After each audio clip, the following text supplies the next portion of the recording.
كما صليت على إبراهيم وعلى آل إبراهيم في العالمين إنك حميد مجيد. أعوذ بالله من الشيطان الرجيم. بسم الله الرحمن الرحيم. وعد الله الذين آمنوا منكم وعملوا الصالحات ليستخلفنهم في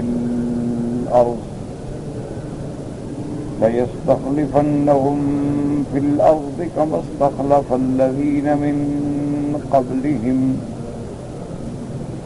وليمكنن لهم دينهم الذي ارتضى لهم وليبدلنهم من بعد خوفهم أمنا يعبدونني لا يشركون بي شيئا ومن كفر بعد ذلك فأولئك هم الفاسقون. آیات استخلاف کے بارے میں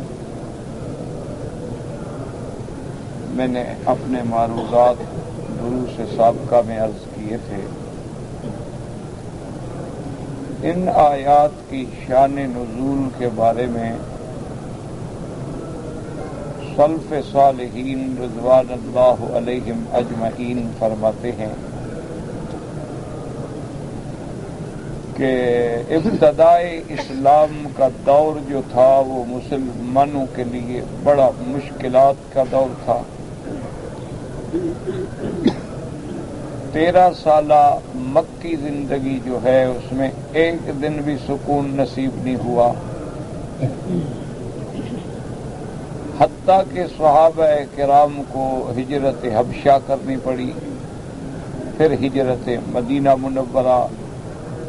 تو یہ سارا دور جو ہے خوف کا، آلام و مصائب کا، ابتلا کا دور.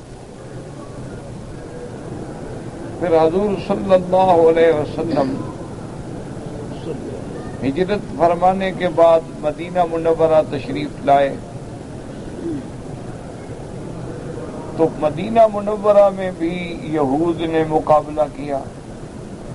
یہودیوں کی چونکہ بہت بڑی طاقت تھی، 3 بڑے بڑے قبائل ان کے مدینہ منورہ میں ڈیرے ڈال کے بیٹھے تھے. بنی قینقاع تھے، بنو نذیر تھے اور بنی قریظہ. اس کے بعد پھر بھی چین نہ ملا کہ ان منافقوں نے مکے والوں سے مل کر حملہ کروایا، جس کے جنگ احد کا واقعہ پیش آیا. 70 صحابہ شہید ہو گئے رضوان اللہ علیہم اجمعین. اسی طرح پھر تمام احزاب نے جمع ہو کے مدینے پہ چڑھائی کر دی، جسے غزوۃ الاحزاب یا غزوہ خندق کہا جاتا ہے.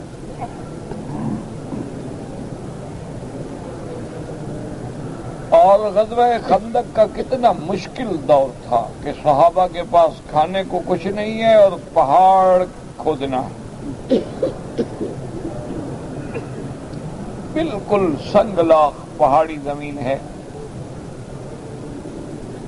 حتیٰ کہ صحابہ کرام کا فاقہ کی عالم سے یہ حالت بھی ہو گئی کہ پیٹ پہ پتھر باندھ لیتے تھے کہ آنکھوں میں بل نہ پڑ جائے کام کرتے ہوئے.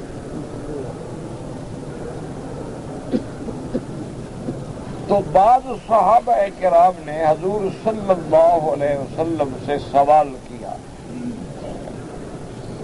کہ یا رسول اللہ صلی اللہ علیہ وسلم، ہم اس عالم میں کب تک رہیں؟ ہمیشہ ہمارے لیے یہی حال ہوگا؟ تو اللہ تبارک و تعالی نے یہ آیت اتاری کہ اپنے مومنین کو، صحابہ کو خبر دے دیں کہ وہ اطمینان کریں، ہم ان کو زمین کی خلافت دیں گے، ہم ان کا خوف ہمیشہ کے لیے ختم کر دیں گے، ہم ان کو عزت دیں گے، ان کو رفعت دیں گے. تو ان حالات میں یہ آیت استخلاف جو ہے نازل. اب اس آیت مبارکہ میں غور کریں تو آپ کو کیا چیزیں معلوم ہوں گی. ایک تو اللہ کا وعدہ ہے، اور دوسرا یہ اس میں تلاش کرنا ہوگا کہ وعدہ تو ہے لیکن موعود لہ کون لوگ ہیں. یعنی ایک تو اللہ کا وعدہ ہے، وعدہ کن لوگوں سے؟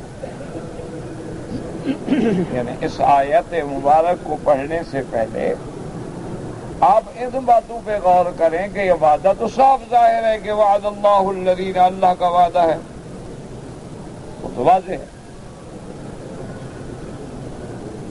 اب دیکھنا یہ ہے ہم نے کہ موعود لہ کون لوگ ہیں، جن سے وعدہ کیا گیا ہے وہ کون ہے. دو باتیں. اور تیسری بات اس آیت میں آپ کو یہ دیکھنی ہوگی کہ وعدہ کس چیز کا ہے. اچھی طرح اللہ کے قرآن کو سمجھیں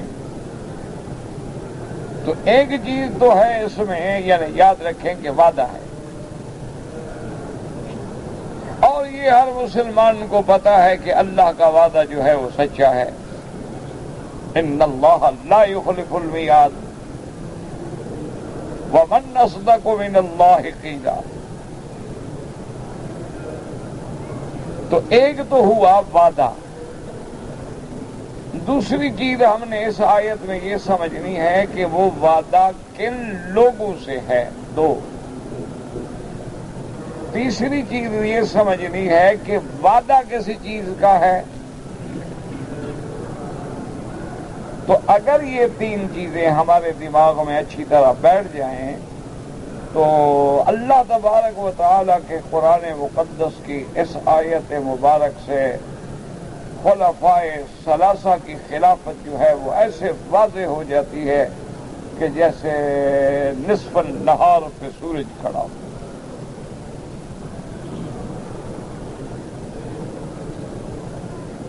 اللہ نے ارشاد فرمایا کہ ایک تو وعدہ ہے. اب آگے خود اسی الفاظ پہ غور کریں کہ وعد اللہ الذین آمنوا منکم.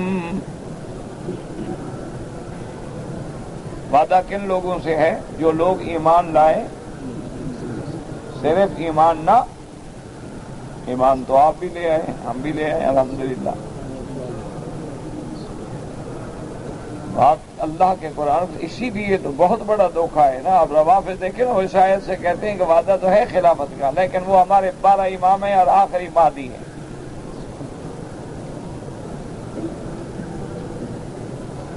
وہ بھی یہی آیتیں پڑھتے ہیں، کیونکہ باطل کا بھی تو یہی قاعدہ ہوتا ہے نا کہ آیتیں پڑھنے کے بعد اس میں تحریف معنوی کرتا ہے، ایسا ترجمہ کرتا ہے، ایسا معنی کرتا ہے جو اس کے عین مزاج کے مطابق ہو.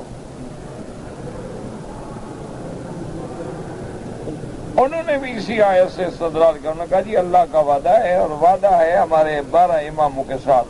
دلیل کیا؟ انہوں نے کہا مسلم شریف میں حدیث ہے، حضور نے فرمایا 12 خلیفے ہوں گے.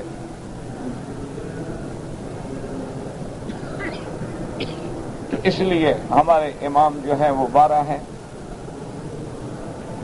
اور یہ دور جو ہے یہ غیبوبت کبریٰ کا دور ہے. کیا مانا کہ امام غائب ہے. کہاں ہے؟ انہوں نے کہا وہ غار میں ہے. کب آئیں گے؟ انہوں نے کہا پتہ تو نہیں ہے لیکن آخر دور میں آئیں گے.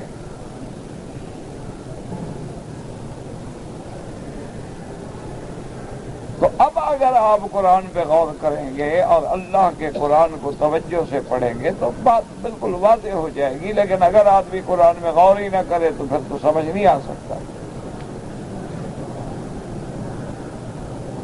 اسی بات پہ غور کر لیں کہ وعد اللہ الذین آمنوا منکم. اللہ کا وعدہ ہے ان لوگوں سے جو ایمان لائے تم میں سے.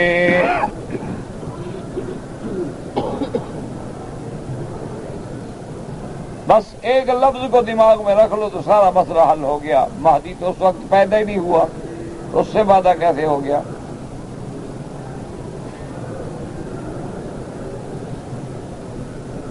وعدہ تو ان لوگوں سے ہے جو ایمان بھی لائے ہیں اور تم میں سے، یعنی وقت نزول آیت وہ مومن بھی ہوں اور ہوں بھی صحابہ میں سے. آمنو منکم.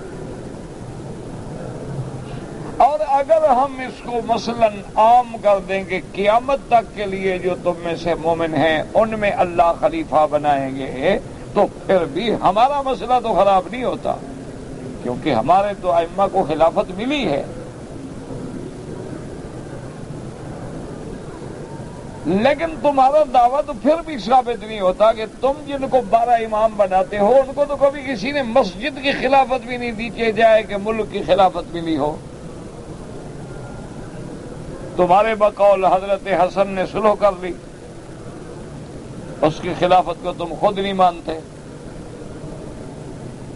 وہ کہتے ہیں کہ اس نے تو ہمارا منہ کالا کر دیا، حضرت معاویہ سے صلح کر لی. چلو اس کی خلافت تو تمہارے ہاں گئی. حضرت حسین خلافت لینے گئے تو شہید کر دیے گئے، بات ختم. ان کو بھی ایک دن خلافت نہ ملی. اچھا وعدہ ہے اللہ میاں کا. اللہ میاں کا وعدہ ہے کہ میں تم میں سے تم کو خلافت دوں گا، تمہیں تو ملی ہی نہیں.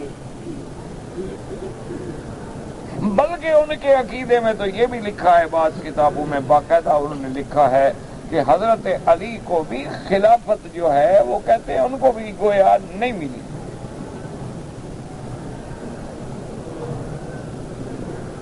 بھائی کیوں نہیں ملی؟ انہوں نے کہا بس نام تو تھا ان کا کہ بھی خلیفہ ہے، لیکن ان کے ہاتھ میں نہ اقتدار تھا نہ طاقت تھی.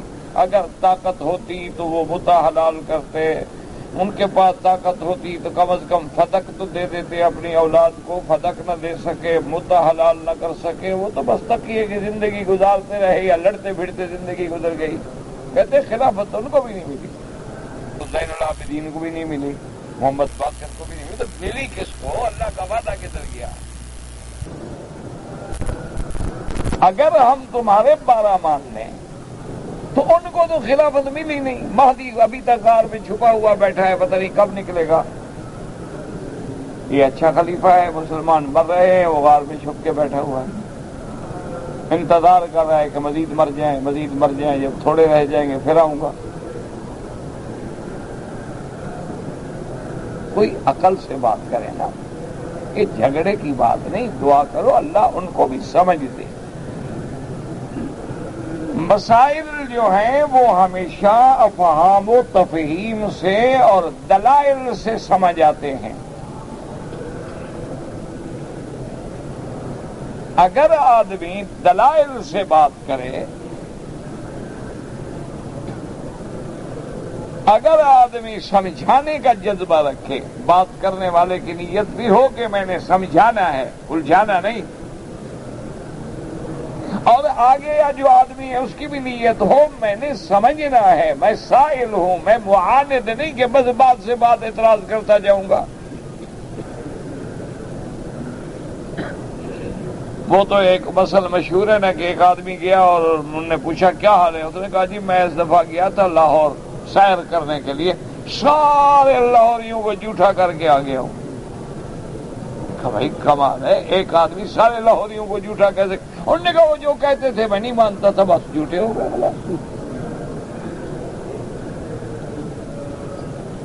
اب یہ تو مسئلہ نہیں ہوتا، مسئلہ ہے افہام و تفہیم سے. کہ عیسائیوں کا وفد آیا حضور کی خدمت میں، رحمت دو عالم کی خدمت میں کہ یا رسول اللہ صلی اللہ علیہ وسلم ہم آپ سے بات کرنا چاہتے ہیں. حضور نے فرمایا اسی لیے تو مجھے اللہ نے بھیجا ہے، اہلاً و سہلاً، آؤ بات کرو. انہوں نے کہا حضور آپ عیسیٰ علیہ السلام کو مانتے ہیں؟ فرمایا بالکل مانتے ہیں. کیا مانتے ہیں؟ انہوں نے کہا حضور نے فرمایا وہ رسول اللہ ہیں، کلمۃ اللہ ہیں، روح اللہ ہیں، زندہ آسمانوں پہ موجود ہیں، بغیر باپ کے پیدا ہوئے ہیں، ان کی والدہ صدیقہ ہیں. انہوں نے کہا کہ یا رسول اللہ صلی اللہ علیہ وسلم آپ کی باتیں سننے کے بعد ہم اس انداز پہ پہنچے ہیں کہ آپ کا ہمارا مسئلہ سلو ہو سکتی ہے. اب آپ حضرت عیسیٰ کو مانتے ہیں، ہم بھی مانتے ہیں، آپ ان کی شان بیان کرتے ہیں، ہم بھی شان بیان کرتے ہیں، تو آپ کا ہمارا جھگڑا تو نہیں ہے نا۔ اب صرف ہمیں ایک بات کا جواب دے دیں کہ عیسیٰ علیہ السلام کو آپ کے بقول اللہ نے بغیر باپ کے پیدا کیا، تو کیا پورے عالم میں، پوری کائنات میں کوئی اور بھی بندہ ہے جو بغیر باپ کے پیدا ہوا ہو؟ اگر ہے تو آپ ہمیں دکھا دیں، اگر نہیں ہے تو ہمارا دعویٰ مان لیں کہ اللہ کا بیٹا ہے۔ حضور صلی اللہ علیہ وسلم فرمایا ہاں بالکل ٹھیک ہے۔ آپ نے فرمایا کہ اگر باپ نہ ہو وہ خدا کا بیٹا بن جاتا ہے، تو آدم کا تو نہ باپ ہے نہ ماں ہے، وہ کیا بنے گا؟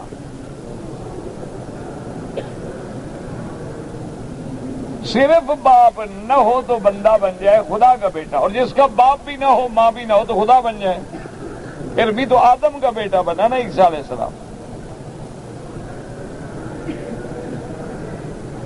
ان کے دماغ میں بات آ گئی، انہوں نے کہا ہاں ٹھیک ہے، اب آپ ہمیں غور کرنے کا موقع دیں۔ اب جھگڑا ختم، لیکن ہمیں آپ ایک رات دیں، ہم غور کر لیں۔ ساری رات کٹھے ہوئے 60 آدمی تھا، ان میں علماء بھی تھے، بڑے بڑے مفکر بھی تھے، راہب بھی تھے، اور تاجر بھی تھے، بڑے لوگ تھے۔ انہوں نے غور کیا، انہوں نے کہا دیکھو بات یہ ہے کہ جو حضور نے بات فرمائی ہمارے پاس جواب تو نہیں ہے اس کا، اور اللہ نے حکم نازل فرما دیا، حضور پاک نے ان کو صبح پھر بلا دیا۔ اب فرمایا اچھا ادھر آؤ، میں نے تمہاری دلیل کا، سوال کا جواب دے دیا، تم جواب نہیں دے سکے، اب آپ اور ہم مل کے ایک اور فیصلہ کرتے۔ انہوں نے کہا فرمائے حضور وہ کیا؟ آپ نے فرمایا ایسا کرو کہ تم بھی اپنے بال بچوں کو لے آؤ، میں بھی اپنے بال بچے اہل عیال کو لے آتا ہوں، ایک میدان میں کھڑے ہو کے اللہ سے دعا کرتے ہیں جو ہم دونوں میں سے جھوٹا ہو اللہ اس کو ہلاک کر دے۔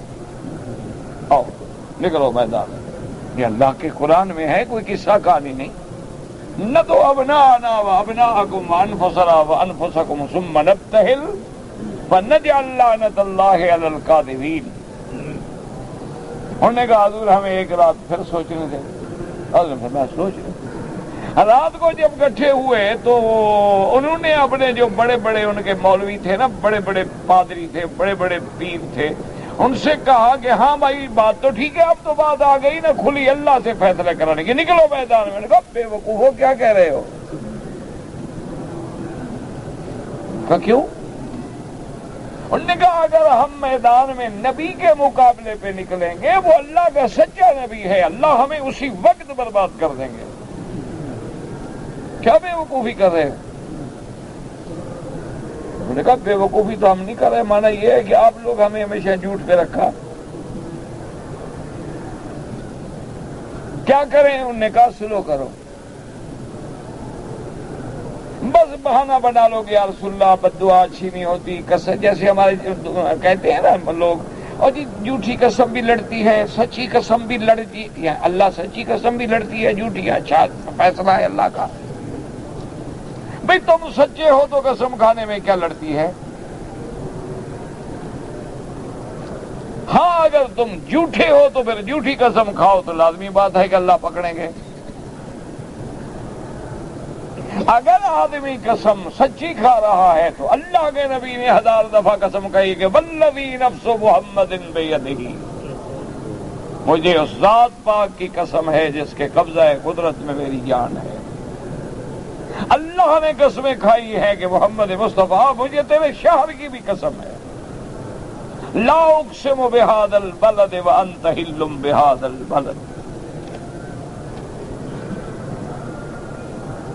تو سچی قسم کا کیا؟ انہوں نے کہا پتہ ہم سچے ہیں تو چلو قسم کھائیں۔ انہوں نے کہا نہ قسم کیسے کھائیں؟ تو کیا کریں؟ انہوں نے کہا بس ہم حضور سے معافی مانگتے ہیں۔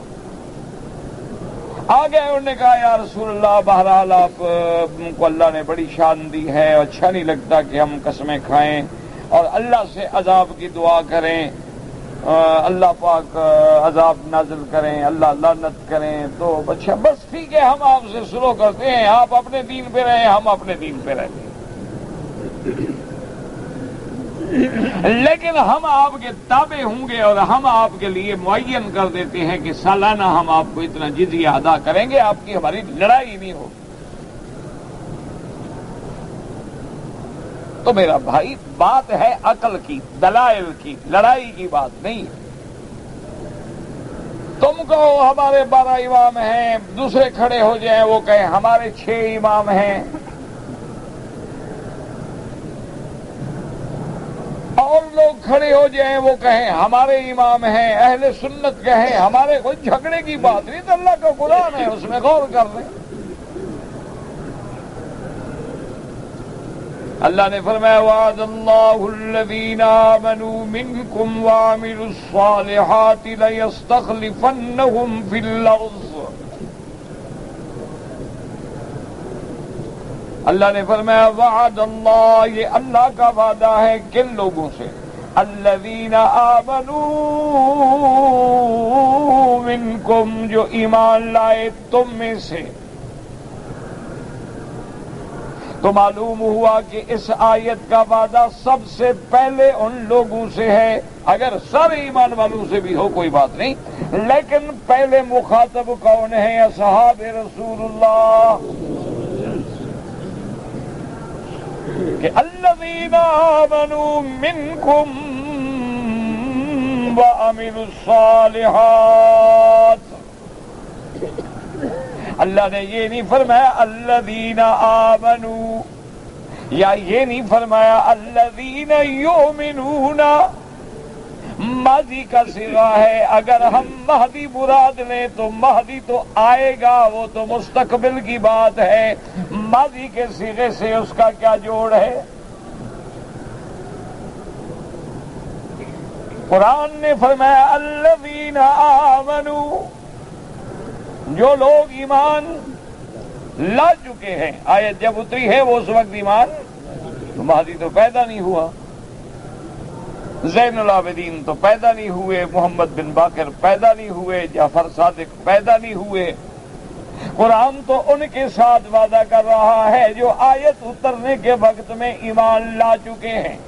الذین آمنوا منکم، اور پھر صرف یہ نہیں فرمایا کہ آمنو، بلکہ فرمایا وعملوا الصالحات۔ صرف ایمان نہیں بلکہ ان کے عمل بھی اچھے۔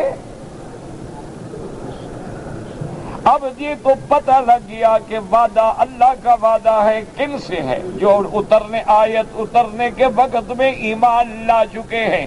اور وعدہ کیا ہے؟ لَيَسْتَخْلِفَنَّهُمْ فِي الْأَرْضِ، وعدہ ان سے یہ ہے کہ ہم ان کو زمین میں خلافت دیں گے۔ پہلی چیز کیا ہوگی؟ لَيَسْتَخْلِفَنَّهُمْ فِي الْأَرْضِ، زمین میں خلافت۔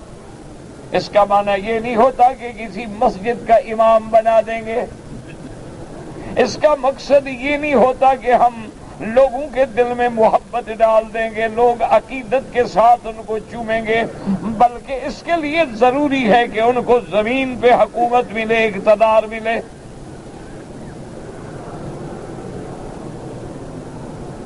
ایسی عقیدت تو ہے جیسے آج کل عیسائیوں کا پوپ ہے، بڑی عقیدت ہے، بڑا مقام ہے، بڑا نام ہے، لیکن خلافت کہاں ہے؟ خود دوسرے ملکوں کے تابع ہیں۔ یہاں تو وعدہ ہے لَيَسْتَخْلِفَنَّهُمْ فِي الْأَرْضِ، ہم ان کو زمین میں خلافت دیں گے، خلیفہ بنائیں گے، پہلا وعدہ۔ اچھا دوسرا وعدہ کیا ہے؟ خداوند کو فرمایا كَمَا اسْتَخْلَفَ الَّذِينَ مِن قَبْلِهِمْ، یہ تو پہلی آیت کے ساتھ، جیسے کہ پہلے لوگوں کو ہم نے خلافت دی، حکومت دی، طاقت دی، عزت دی۔ ایک وَلَيُمَكِّنَنَّ لَهُمْ دِينَهُمُ الَّذِي ارْتَضَىٰ لَهُمْ، اور ان کے اس دور خلافت میں ہم دین کو تمکین دیں گے، وہ دین جو ان کا پسندیدہ دین اسلام۔ ایک تو ان کو زمین میں خلافت دیں گے، اور دوسرا دین بھی تمکین، دین طاقت پکڑے گا۔ اور تیسری نعمت کیا دیں گے؟ فرمایا وَلَيُبَدِّلَنَّهُمْ، وَلَيُبَدِّلَنَّهُم مِّن بَعْدِ خَوْفِهِمْ أَمْنًا، اور تیسری نعمت یہ دیں گے کہ خوف کے بعد ہم ان کو امن دیں گے، کہ ان کی خلافت کے زمانے میں امن ہوگا، اسلام غالب ہوگا، کسی قسم کا کفر سے خوف نہیں ہوگا، دہشت نہیں ہوگی، مشرکین و یہود کا کوئی ڈر نہیں ہوگا۔ یہ تین چیزیں دیں گے، اور یہ ساری نعمتیں کیوں دیں گے؟ فرمایا یعبدوننی لا یشرکون بی شیئا، یعبدوننی خالص میری عبادت، لا یشرکون بی شیئا، میرے ساتھ کسی چیز کو بھی شریک نہ بنائیں۔ یہاں سے پتہ چل گیا کہ صرف بتوں کو شریک کرنا نہیں ہوتا، بلکہ بتوں کو شریک کرو تو مشرک ہے، اگر اللہ کے ملائکہ کو بھی شریک کرو تو مشرک ہے، انبیاء اولیاء کو بھی شریک کرو تو مشرک ہے، کیونکہ یعبدوننی لا یشرکون بی شیئا، کسی چیز کو، وَاعْبُدُوا اللَّهَ وَلَا تُشْرِكُوا بِهِ شَيْئًا۔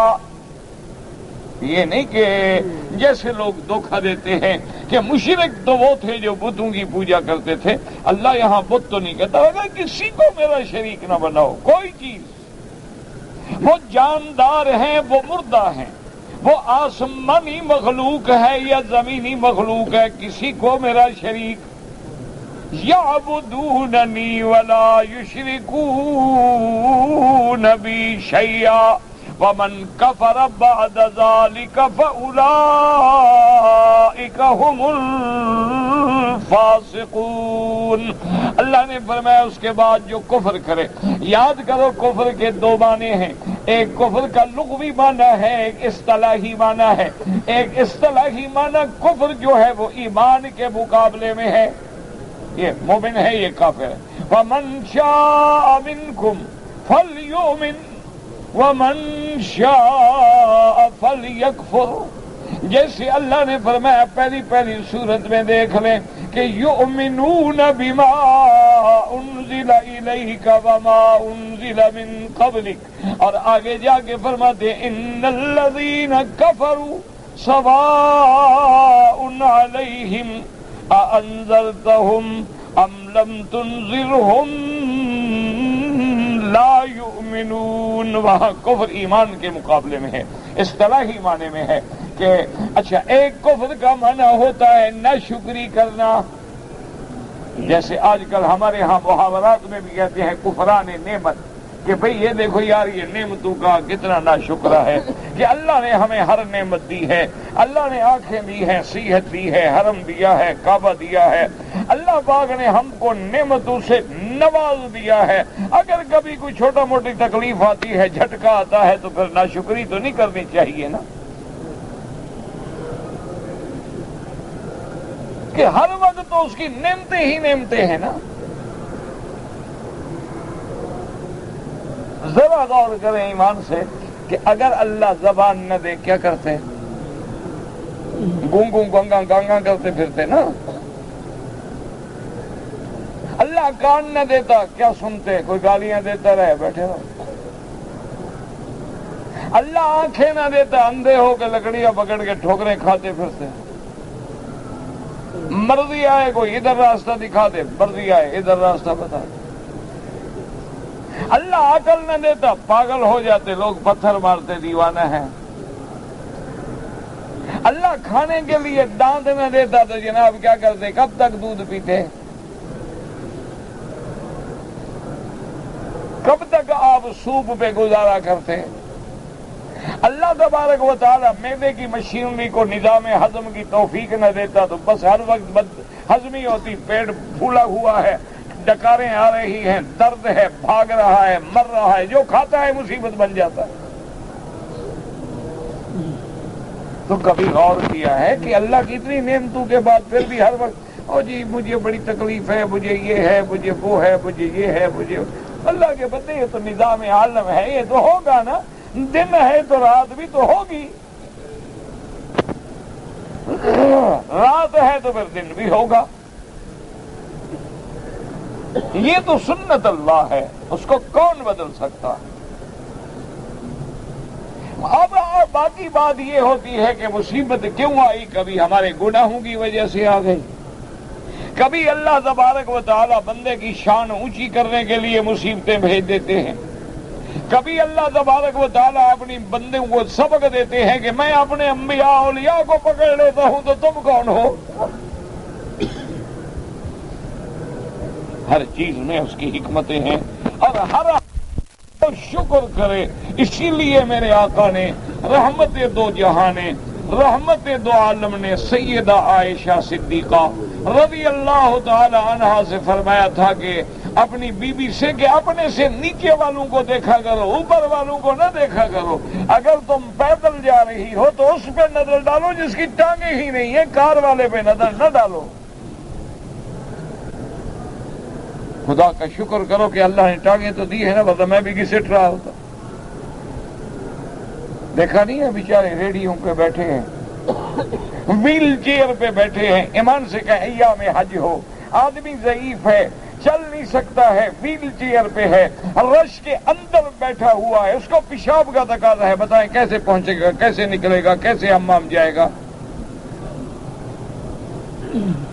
کون پکڑ کے حمام میں بٹھائے گا؟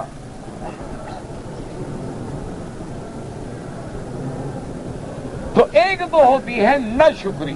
تو اللہ نے فرمایا وَمَن كَفَرَ بَعْدَ ذَلِكَ، میری اتنے انعام دینے کے بعد جس نے نہ شکری کی. دونوں معنی ہو سکتے کہ ہم خلافت دیں، تمکین فی الارض دیں، ہم امن دیں، ہم عزت دیں، غلبہ دیں، پھر بھی نہ شکری کریں. فَأُولَٰئِكَ هُمُ الفاسقون، یہی لوگ ہیں پھر جو حد سے نکل گئے. اور دوسرا معنی بھی یہاں جائز ہے، وَمَن كَفَرَ، اور جو آدمی اس نعمتوں کے ملنے کے بعد حقیقتاً کافر ہو جائے، وہ حد سے نکل گیا. وَمَن كَفَرَ بَعْدَ ذَلِكَ فَأُولَٰئِكَ هُمُ الفاسقون.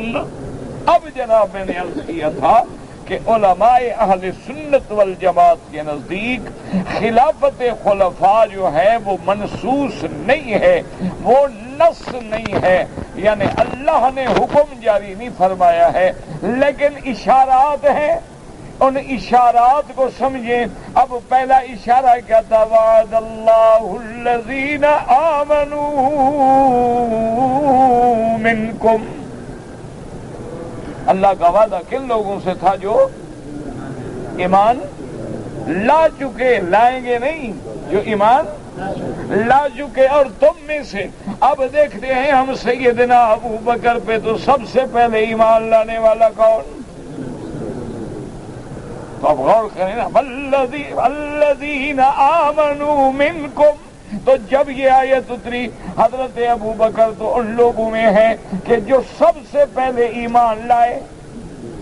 اور اس کے بعد دوسری بات کیا تھی؟ وَعَمِلُوا الصَّالِحَاتِ، اور جن کے کام بھی اچھے ہوں.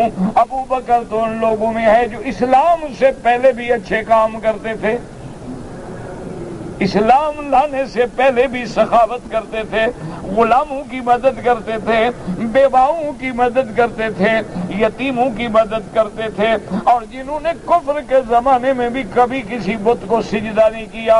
تو اس لیے علماء نے فرمایا کہ سب سے پہلا مصداق، سب سے زیادہ دلیل، سب سے زیادہ مقام جو ہے وہ ابو بکر کا ہے کہ وعد اللہ الذین آمنوا منکم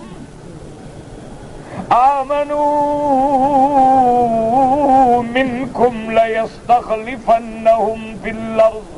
ایک تو سب سے پہلے ایمان لانے والا ابو بکر.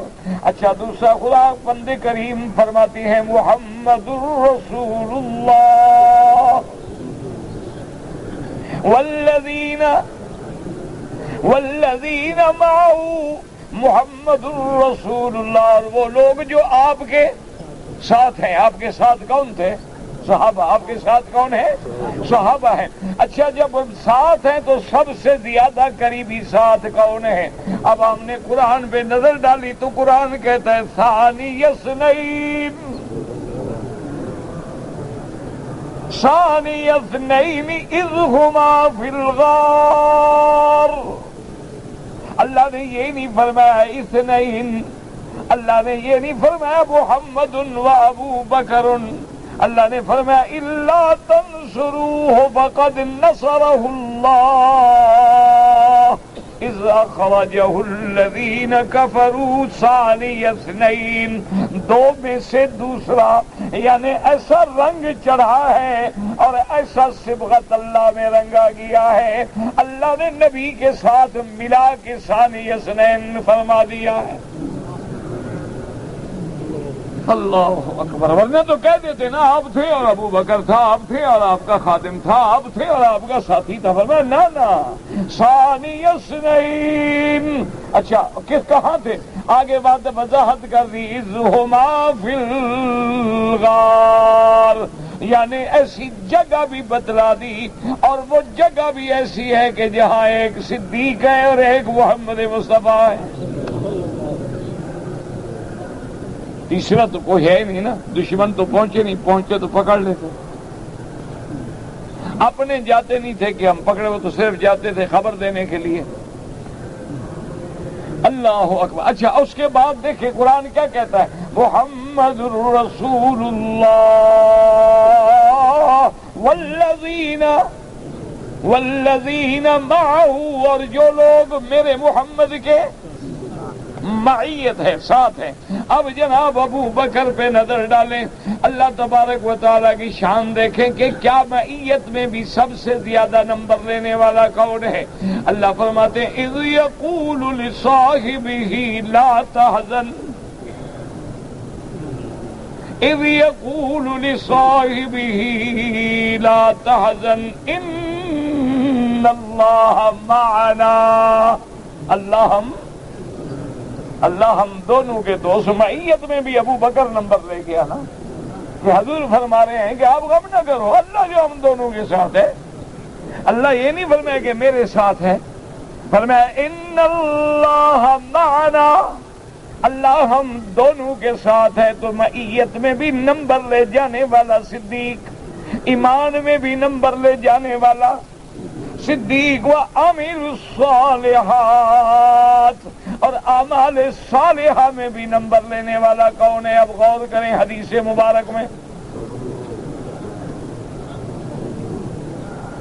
اللہ اکبر. حضور صلی اللہ علیہ وسلم نے جب چندہ جمع فرمایا غزوۃ الاسریٰ کے موقع پر، تو حضرت عمر فرماتے ہیں کہ آج میں دل میں بڑا خوش ہوا کہ آج میں ابو بکر سے بازی لے جاؤں گا.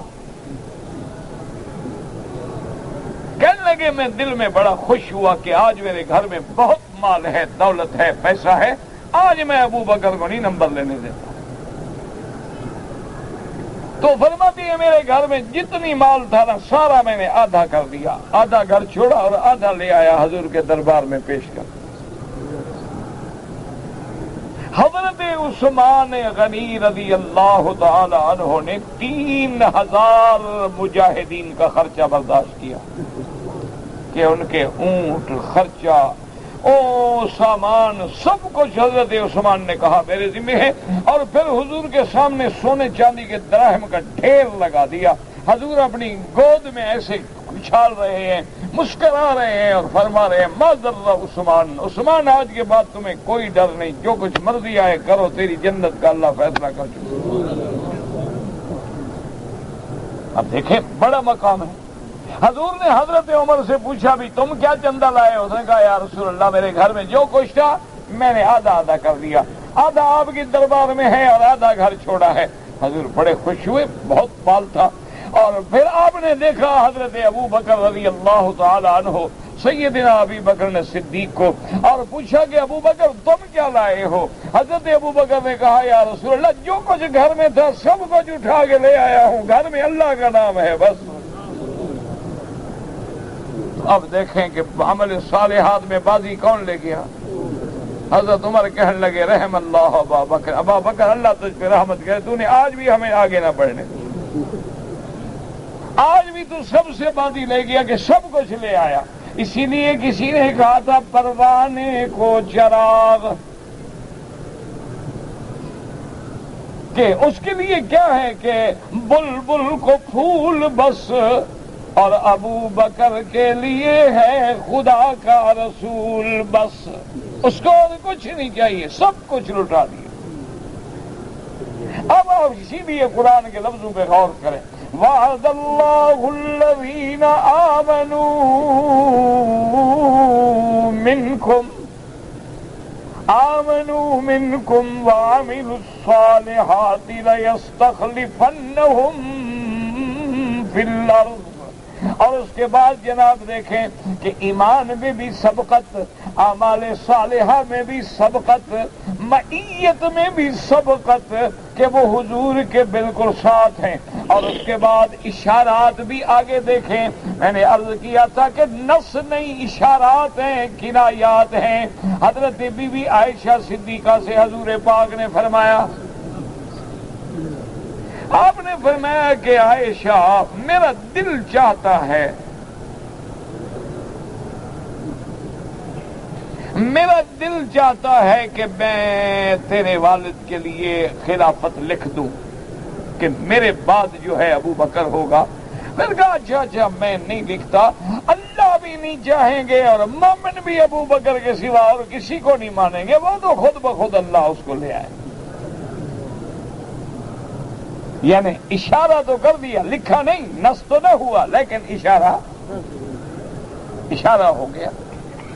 اچھا اسی طرح سے ایک عورت نے آ کر حضور صلی اللہ علیہ وسلم سے مسئلہ پوچھا، آپ نے بتلا دیا، سمجھا دیا۔ وہ عورت کوئی سمجھدار عورت تھی، عورتیں بھی بڑی عقل والی ہوتی تھی، تو اس نے کہا کہ یا رسول اللہ اب ہمیں ضرورت پڑتی ہے، ہم دوڑے ہوئے آتے ہیں اور آپ ہمارے مسائل حل کر دیتے ہیں، لیکن اگر ایسا وقت آ جائے ہم آئیں اور آپ نہ ہوں تو پھر ہم کہاں جائیں؟ آپ نے فرمایا ابو بکر کے پاس آنا۔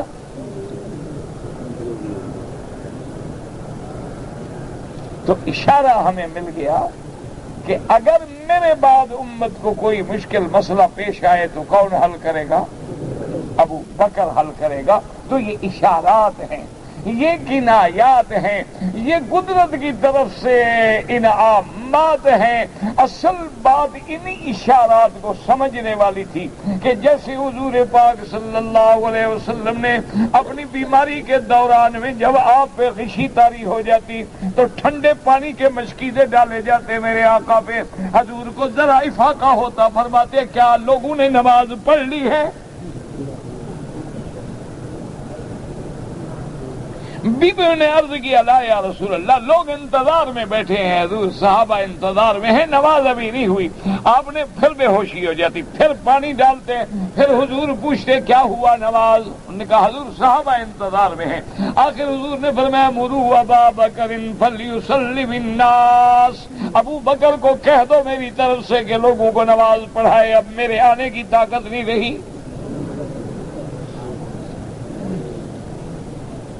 بہرحال یہ ایک بڑا لمبا واقعہ ہے۔ اصل بات جو میں نے کہنی تھی کہ اصل ہے اشارات سمجھنے والے۔ تو جب حضور کے وفات مبارکہ کے بعد یہ مسئلہ خلافت پیش ہوا تو سب سے پہلے اب نام تو تھا کسی کا نہیں،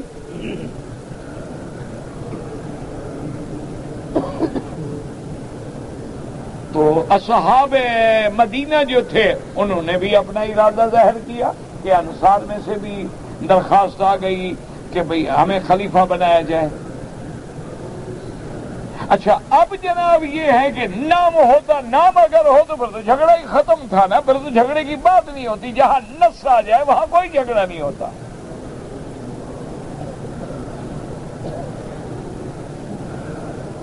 تو اب جناب جب دونوں طرف سے مہاجرین کے نام بھی سامنے آئے، انصار کا بھی سامنے آیا، تو ایک صحابی نے حضور کی حدیث سے اشارہ پکڑا، اس نے کہا بھئی بات سنو، کہ جس کو خلیفہ بناؤ اور جس کو صحابہ چن لیں گے آمنا باللہ اولو الامر کی ہم اطاعت کریں گے، لیکن حضور کا ایک فرمان تھا کہ لا خلافت الا فی قریش،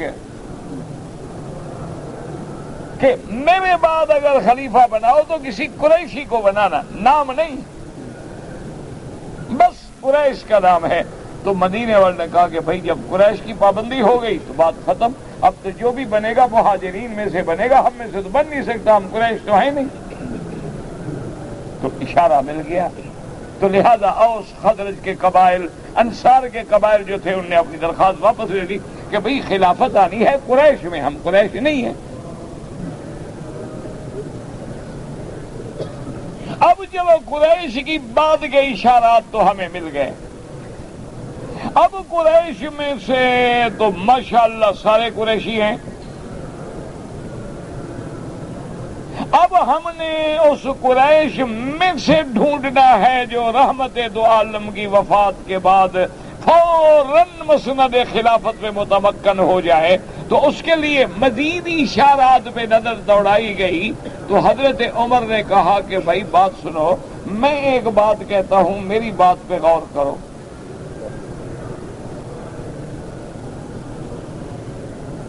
صحابہ نے کہا فرمائیں کیا بات ہے؟ انہوں نے کہا مجھے یہ بتاؤ کہ حضور پاک نے اپنی زندگی میں، ابھی آپ حیات تھے، اپنے گھر میں موجود تھے، تو اپنے مصلی امامت پہ کھڑے ہونے کا حکم کس کو دیا ہے؟ سب نے کہا ابو بکر، کہ حضور پاک نے حکم دیا مرو ابا بکر فلیصلی بالناس۔ تو حضرت عمر نے کہا اللہ کے بندو، جس بندے کو حضور نے ہمارے دین کا امام چن لیا ہے، ہم اس کو دنیا کا امام نہ چن لیں؟ تو آپ نے اشارہ تو کر دیا ہے ہمیں، اپنے مصلی پہ تو حضور نے کھڑا کر دیا ہے زندگی میں۔ تو یہ اشارات ہیں۔ اہل سنت والجماعت کے نزدیک اصل وعدہ جو ہے مطلق ہے خلافت کا، لیکن ان لوگوں کے ساتھ ہے جو قرآن کی آیت اترنے کے وقت میں ایمان لا چکے تھے، اعمال بھی ان کے صالحہ تھے، لیکن اب ان میں سے ہم کیسے ڈھونڈیں گے؟ اشارات کو دیکھیں گے کہ حضور نے فرمایا علیکم سنتی و سنت الخلفاء الراشدین،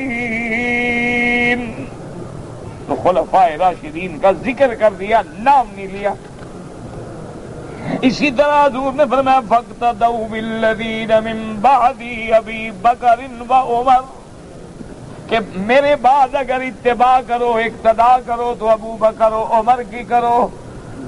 یہاں اقتداء کا نام لے لیا لیکن خلافت کا حکم نہیں فرمایا، لیکن اشارہ کر دیا کہ میرے بعد اگر پیروی کرنی ہے، اقتداء کرنی ہے، اتباع کرنی ہے تو ابھی بکر و عمر کی کرو۔ اور دوسری جگہ یہ بھی فرما دیا کہ محدث ہوتے ہیں لوگ جن کے دلوں میں اللہ الہام فرماتے ہیں، اور میری امت کا محدث جو ہے وہ عمر ہے، اشارہ فرما دیا۔ تیسری جگہ اشارہ فرما دیا کہ لو کان بعدی نبی لکان عمر، اگر میرے بعد کوئی نبی بنتا، نبوت کا دروازہ کھلا ہوتا تو اللہ عمر کو بھی نبی بناتے۔ تو جب اللہ کا نبی اس کو مقام نبوت پہ لا رہا ہے تو مقام خلافت پہ آنا تو مسئلہ ہی کوئی نہیں نا۔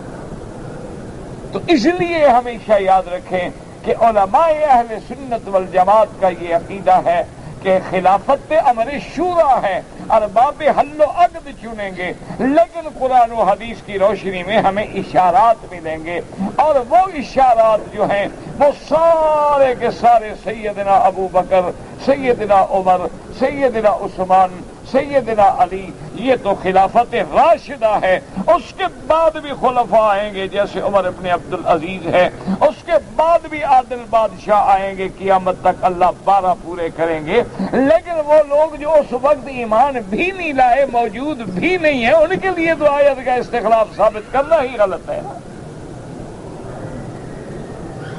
اس لیے کہ اللہ نے فرمایا وعد اللہ الذین آمنوا منکم، یہ تو آیت ہے نا، واضح ہے۔ اچھا اسی لیے وہ ایک لطیفہ ہے کہ اپنا بادشاہ کے نورتن تھے نا، ابوالفضل بھی تھا، فیضی بھی تھا، اور ملا دو پیادہ بھی تھا۔ اچھا، اس کی عادت تھی کہ وہ ہمیشہ شرارت کرتا تھا، ملا دو پیادہ جس کو کہتے۔ تو ان نے کہا جی بڑی اہم میٹنگ ہے، ہم نے عقیدے کے بارے میں بات کرنی ہے، اس مولوی کو مت بلائیں۔ بادشاہ نے کہا بھئی وہ دوست ہے، تم بھی دوست ہو؟ انہوں نے کہا جی کیا دوست ہے، وہ تو کوئی نہ کوئی بکواس کر دیتا ہے اور مسئلہ ہے عقیدے کا۔ اچھا، اصل میں وہ یہ چاہتے تھے کہ ہم اکبر بادشاہ پہ رنگ چڑھائیں شیعہ کا، تو شیعہ تھا نا، یہ ملا مبارک کے بیٹے تھے۔ اچھا، وہ انہوں نے کہا اچھا بھی، بادشاہ نے کہا اچھا بات سنو، اس کو ہم پابند کر دیتے ہیں کہ بولے گا نہیں۔ انہوں نے کہا جی پھر ٹھیک، پھر تو ہمارا بھی دوست ہے وہ، لیکن یہ کہ وہ بولنے سے بعد نہیں رہتا شریف آدمی۔ بادشاہ نے کہا دیکھو بات سنو، بڑی اہم میٹنگ ہے، بولنا نہیں تم نے؟ کہا جی نہیں بولنا۔ کمال ہے، آپ کا حکم ہے، آپ بادشاہ، میں نہیں بولوں گا۔ تو اب مجلس جب شروع ہوئی تو شریف آدمی نے کیا کیا کہ اپنی جوتی جو تھی نا بغل میں دبا کے آ کے بیٹھے۔ اب سارے دیکھ رہے ہیں پاگل ہے، بندہ ہے، بادشاہ کی محفل میں بیٹھا ہے اور جوتا بغل میں۔ آخر وہ ادھر کرے، تنگ آنے کے بعد آخر بادشاہ کو غصہ آ گیا کہ یہ کیا بےہودگی ہے، میری مجلس ہے، جوتا لے کے بیٹھے ہیں حضرت صاحب کرسی۔ نے پوچھا بھئی یہ کیوں؟ انہوں نے کہا جی گزارش یہ ہے کہ میں نے کتابوں میں پڑھا ہوں، تو میں تھوڑا بہت پڑھا ہوا کہ حضور کے زمانے میں ایک آدمی کے جوتے تھے تو وہ شیعہ نے چرا لیے تھے۔ آج چونکہ سارے اکٹھے تھے، میں نے کہا میں غریب آدمی ہوں، میرے جوتے نہ چوری ہو جائیں۔ اچھا، وہ جو بیٹھا تھا نا غصے میں، نے کہا بکواس کرتا ہے، حضور کے زمانے میں کہاں تھے؟ انہوں نے کہا جی میں پڑھا ہوا نہیں ہوں، شاید ابو بکر کا زمانہ ہوگا۔ الو کے پٹے، ابو بکر کے زمانے میں کہاں تھے شیعہ؟ نے کہا حضرت عمر کا ہوگا۔ انہوں نے کہا وہاں کہاں تھے؟ انہوں نے کہا تم کہاں سے نکلے ہو؟ حضور کے زمانے میں نہیں تھے، ابو بکر کے زمانے میں، عمر کے زمانے میں، تم ہمارے لیے مصیبت پیدا ہونی تھی۔ وہ ہنسی مذاق میں ان کی ساری میٹنگ ہی ختم ہو گئی، جلسہ بھی ختم ہو گیا، مجلس برخاست ہو گئی۔ بادشاہ ہنستے ہوئے اٹھ کے چلا گیا کہ ان کا تو رگڑا اس نے ویسے مذاق میں کر دیا۔ تو اس لیے ہمیشہ یاد رکھیں کہ وعد اللہ الذین آمنوا منکم، یہ شرط ہے، آمنوا صیغہ ماضی ہے، منکم لیستخلفنہم فی الارض کما استخلف الذین من قبلکم وَلَيُمَكِّنَنَّ لَهُمْ دِينَهُمُ الَّذِي ارْتَضَىٰ لَهُمْ وَلَيُبَدِّلَنَّهُم مِّن بَعْدِ خَوْفِهِمْ أَمَنًا يَعْبُدُونَنِي لَا يُشْرِكُونَ بِي شَيْئًا وَمَن كَفَرَ بَعْدَ ذَلِكَ فَأُولَٰئِكَ هُمُ الْفَاسِقُونَ وَاللَّهُ أَعْلَمُ۔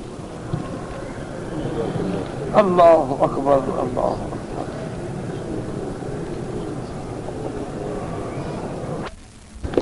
کہتے ہیں جی کہ نظر لگانا حق، لگنا حق ہے، بالکل حدیث میں العین حق، قرآن میں بھی ہے کہ لا تدخلوا من باب واحدہ۔ باقی یہ گرم تیل میں چینی ڈالی اور اتارا یہ تو ہمیں نہیں پتا ہے، بہر صورت اس کا یہ طریقہ ہے، اگر آپ کو پتا ہو کہ اس بندے کی نظر لگی ہے تو اس کو کہو کسی برتن میں غسل کر لے اور وہ جو پانی بچے نا اس بندے پہ ڈال دو جس پہ نظر لگی ہے، تو 1 منٹ میں ٹھیک ہو جاتا ہے۔ اور اگر پتہ نہ ہو تو پھر اللہ کے قرآن سے علاج کریں۔ وَإِن يَكَادُ الَّذِينَ كَفَرُوا، سورۃ قلم کی جو آخری آیت ہے وہ صبح و شام ہر نماز کے بعد پڑھ کے ہاتھوں پہ دم کر کے سارے بدن پہ پھیریں، اللہ شفا دیں گے۔ کہتے ہیں جی کہ میں نے دیکھا ہے اردن میں ایک قبر ہے حضرت موسیٰ علیہ السلام کی کہتے ہیں، اور ایک حضرت شعیب علیہ السلام کی۔ میرا بھائی ایسے تو بہت جگہ پہ کہتے ہیں نا، اب حضرت علی رضی اللہ تعالی عنہ کے مزار کئی مقام پہ کہتے ہیں یہاں بھی ہے، یہاں بھی ہے، یہاں بھی ہے۔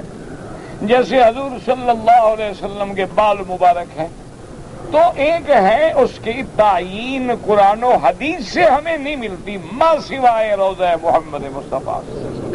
کتابوں میں ہے، ادھر بھی آتا ہے، کبھی کہتے ہیں غلط ہے، کبھی کہتے ہیں اور جگہ ہے، کبھی کہتے ہیں اور جگہ ہے، ورنہ لازمی بات ہے کہ انبیاء کی قبریں ہیں، لیکن اللہ عالم۔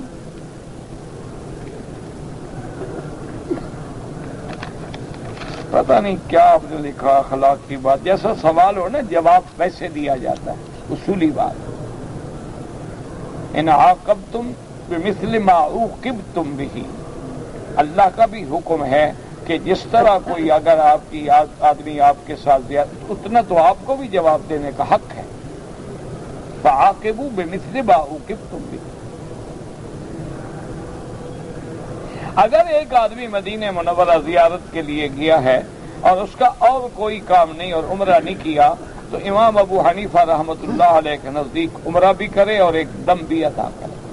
اور امام احمد بن حنبل رحمۃ اللہ فرماتے ہیں کہ اگر اس کی نیت عمرے کی نہیں تھی تو پھر دم نہیں پڑے گا. میری والدہ بیمار ہیں، اللہ ہر بیمار کو شفا عطا فرما. اللہم اشفنا واشف مرضانا ومرضى من اوصانا ومرضى المسلمین. اللہ تبارک و تعالی ہر مسلمان کی حاجتیں پوری فرما دے. اللہم یسر امورنا فرج همومنا اقض حاجاتنا یا قاضی الحاجات یا سمیع الدعاء یا مستجیب الدعوات. میرا والد مرحوم کا فرض حج ہو گیا تھا، میں نے والد کے لیے حج بدل کیا تو حج نفل. اگر آپ مکے کے رہنے والے ہیں تو آپ کے ذمہ نہ بکری تھی نہ روزے تھے. اگر آپ نے تمتع کیا تھا تو پھر آپ نے اچھا کیا، بکری نہیں تھی 10 روزے رکھ لیے. میں بہت عاجز انسان ہوں، ہر آدمی عاجز ہے، ہر آدمی خطا کار ہے، ہر آدمی کلنا خطاؤن، اور ہر آدمی عاجز ہے، ہر آدمی محتاج ہے، ہر آدمی فقیر ہے. غنی تو صرف اسی کی ذات ہے نا. یا ایھا الناس انتم الفقراء الی اللہ. تو اس لیے سب اللہ سے دعا فرمائیں کہ یا الہ العالمین، یا ارحم الراحمین، یا اللہ عالم اسلام پہ رحم فرما. اللہم ارحم امت محمد صلی اللہ علیہ وسلم. اللہم اغفر امت محمد صلی اللہ علیہ وسلم. اللہم اجبر امت محمد صلی اللہ علیہ وسلم. یا شافی یا سلام. اللہم رب الناس مذہب الباس اشف انت شافی لا شفاء الا شفاؤک شفاؤک لا یغادر سقما. اللہم اشفنا واشف مرضانا ومرضى من اوصانا واستوصانا ومرضى المسلمین. اللہم انا نعوذ بک عن البرص والجذام وعن سیء الاسقام. اللہم انا نعوذ بک عن جہد البلاء ودرک الشقاء وسوء القضاء وشماتة الاعداء. اللہم وفقنا لما تحب وترضى. اللہم لا تجعلنا مزغة للواظفین. اللہم لا تجعلنا أكلة للآكلین. اللہم لا تجعلنا فتنة للقوم الظالمین. اللہم انصر الاسلام والمسلمین. اللہم اہلک اعداءک اعداء الدین من اليهود والهنود الوثنيين والكفار والمشركين والمستهزئين. اللهم انزل عليهم بأسك الذي لا يرد عن القوم المجرمين. اللهم أرنا فيهم عجائب قدرتك. اللهم أرنا فيهم عجائب قدرتك. اللهم إنهم لا يعجزونك. اللهم إنهم لا يعجزونك. اللهم احفظ سائر بلاد المسلمين وهذا البلد الأمين فاجعلها آمنا مطمئنا سخاء رخاء إلى يوم الدين برحمتك يا أرحم الراحمين. يا حي يا قيوم برحمتك نستغيث. اللهم أنت الله لا إله إلا أنت الغني ونحن الفقراء. اللهم أنزل علينا الغيث ولا تجعلنا من القانتين. اللهم أنزل علينا الغيث ولا تجعلنا من القانتين. اللهم انزل علينا الغيث ولا تجعلنا من القانتين. اللهم لا تردنا عن بابك خائبين. اللهم لا تجعلنا من العائسين. اللهم اسق عبادك وبلادك وبهائمك وانشر رحمتك يا ارحم الراحمين. يا حي يا قيوم برحمتك نستغيث. يا غياث اغثنا. يا غياث المستغيثين اغثنا. عليك توكلنا واليك انبنا. اللهم يسر امورنا. اللهم فرج همومنا. اللهم اقض حاجاتنا يا قاضي الحاجات يا سميع الدعاء يا مستجيب الدعوات. سبحان ربك رب العزة عما يصفون وسلام على المرسلين والحمد لله رب العالمين.